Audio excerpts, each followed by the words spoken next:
اس سے پہلے کافر تھا، تو اس پر خالی جو روزے بچے ہیں اسی کو رکھنا فرض ہے۔ جو پیچھے 15 رمضان گزر گئے ہیں جب وہ غیر مسلم تھا تو اس پر اس کی قضا کرنا فرض نہیں ہے اور نہ ہی وہ واجب۔ اسی طریقے سے کوئی نابالغ تھا، وہ 15 رمضان کو بالغ ہوا تو اب اس کے اوپر آج سے روزہ فرض ہوا، جو پیچھے کا روزہ تھا وہ فرض نہیں ہے نہ اس کی قضا ہے۔ یہ بھی مسئلہ اس سے ثابت ہو گیا۔ اسی طریقے سے گزشتہ ایام رمضان کی قضا لازم نہ ہوگی۔ پچھلے سال کا جو روزہ چھوڑ گیا ہے غیر مسلم کے حق میں وہ لازم نہیں۔ اسی طریقے سے نابالغ ہے اس کے حق میں لازم نہیں۔ ہاں مجنون کا حکم مختلف ہے۔ پاگل، جو پاگل ہے مجنون ہے اسے پاگل کہتے ہیں، مجنون کہتے ہیں۔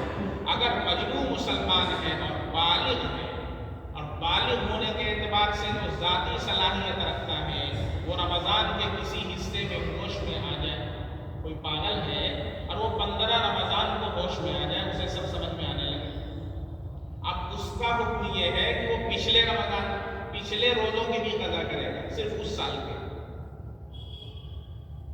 دیکھ رہے ہیں کتنے باری باری مسائل ہیں۔ اب جو لوگ سوچتے ہیں خالی ترجمہ پڑھ کر کے ہم سب سمجھ لیں، اتنا آسان نہیں ہے۔ دیکھنے میں تو آپ کو سب سیم سیم لگ رہا ہے، ارے مجنون ہے اور بچہ ہے اور کافر ہے، تینوں ایک ہی طرح لگ رہا ہے، لیکن آپ دیکھیں تینوں کے حکم میں فرق ہے۔ 15 رمضان کو کوئی مسلمان ہو رہا ہے تو اس کو پیچھے کے روزے کی قضا نہیں کرنا، 15 رمضان کو کوئی بچہ بالغ ہو رہا ہے اس کو پیچھے کے روزے کی قضا نہیں کرنا، لیکن 15 رمضان کو کوئی پاگل عقل مند ہو جا رہا ہے تو اس کو پیچھے کے روزے کی قضا کرنا ہے۔ کیوں کرنا ہے؟ اس لیے کرنا ہے، اس لیے آپ حضرات کو بتایا جا رہا ہے، تفصیل بتائی جا رہی ہے۔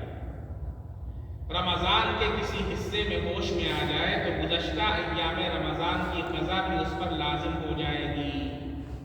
اسی طریقے سے حیض اور نفاس والی عورت ہے، اس کو رمضان کے اندر شروع میں آ گئے 10 دن، اس کے بعد وہ پاک ہوئی تو پیچھے کے 10 دن کی وہ قضا کرے گی۔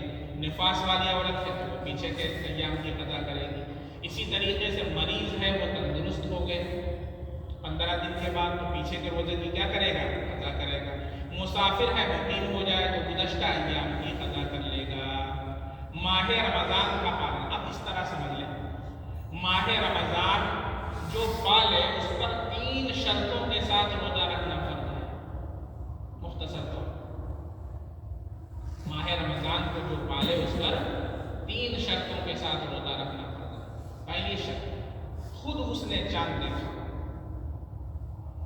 بعض مرتبہ ایسا ہوتا ہے کہ 29 کو ایک صاحب نے چاند دیکھا لیکن جم غفیر نے چاند نہیں دیکھا۔ یہ رؤیت ہلال کا مسئلہ چل رہا ہے، اس کو بھی اچھی طرح سمجھ لیجیے۔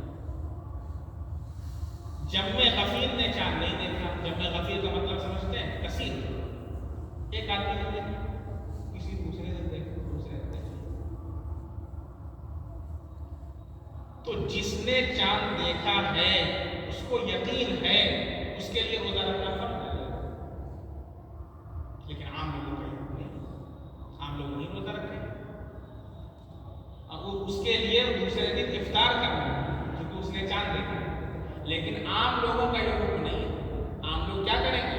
جنہوں نے چاند نہیں دیکھا وہ روزہ رکھیں گے۔ تو ایک تو یہ ماہ رمضان کا پا لینا شرعاً 3 طریقوں سے ثابت ہوتا ہے۔ ایک یہ کہ خود رمضان کا چاند دیکھ لے، جب رمضان کا چاند دیکھ لے 29 شعبان کو تو اب اگلے دن اس کے لیے روزہ رکھنا فرض ہے۔ دوسرے، کسی معتبر شہادت سے چاند دیکھنا ثابت ہو جائے، اس نے تو نہیں دیکھا لیکن قاضی صاحب نے تصدیق کر لی، معتبر شہادت مل گئی، چاند دیکھنا کہ انہوں نے رؤیت ہلال کا اعلان کر دیا، تو اب سب کے اوپر روزہ رکھنا کیا ہو جائے گا؟ فرض ہو جائے گا۔ تیسری شرط ہے شعبان کے 30 روزے پورے ہو گئے تو پھر ایسی صورت میں اگلے دن روزہ رکھنا کیا ہو جائے گا؟ تو 3 شرط ہے، یا تو خود 29 کو چاند دیکھ لیا تو اگلے دن روزہ رکھنا فرض، یا تو خود نہیں دیکھا لیکن قاضی صاحب کی طرف سے اعلان ہو گیا، ٹھیک ہے، شہادت معتبر پالی گئی، اعلان کرا دیا، تو اب کیا ہو جائے گا؟ روزہ رکھنا فرض ہو جائے گا۔ اسی طریقے سے 30 شعبان کے دن پورے ہو گئے تو اگلے دن روزہ رکھنا فرض ہو جائے گا۔ اب مسئلہ سمجھیں، شعبان کی 29ویں تاریخ کو آسمان پر ابر مطلب بادل، اور بادل کی صورت میں بہت مشکل سے چاند دوربین لگا کر، تو اب مسئلہ یہ ہے کہ اگر ابر وغیرہ کی وجہ سے چاند نظر نہ آئے اور کوئی شرعی شہادت بھی چاند دیکھنے کی نہ ملے، تو اگلا جو دن ہوتا ہے یعنی 30واں جو شعبان ہوتا ہے وہ یوم الشک کہلاتا ہے۔ کیا کہلاتا ہے؟ یوم الشک، یعنی شک والا دن۔ کیوں؟ اس لیے کہ اس میں دونوں احتمال ہیں، یہ بھی احتمال ہے کہ چاند نکلا ہو لیکن بادل کی وجہ سے نہیں دکھائی دی، اور یہ بھی احتمال ہے کہ چاند ہی نہیں نکلا۔ اگر اس احتمال کو مانا جائے کہ چاند نکلا تھا لیکن بادل کے ہونے کی وجہ سے نہیں نظر آیا، تو آج کے دن تو کیا ہو گیا؟ آج کا دن تو پہلا رمضان ہے، تو روزہ رکھنا کیا ہونا چاہیے؟ فرض۔ لیکن اگر اس کو لیا جائے اس احتمال کو کہ چاند ہی نہیں نکلا تھا، تو پھر آج والا دن 30واں شعبان ہے، اس لیے روزہ رکھنا فرض نہیں۔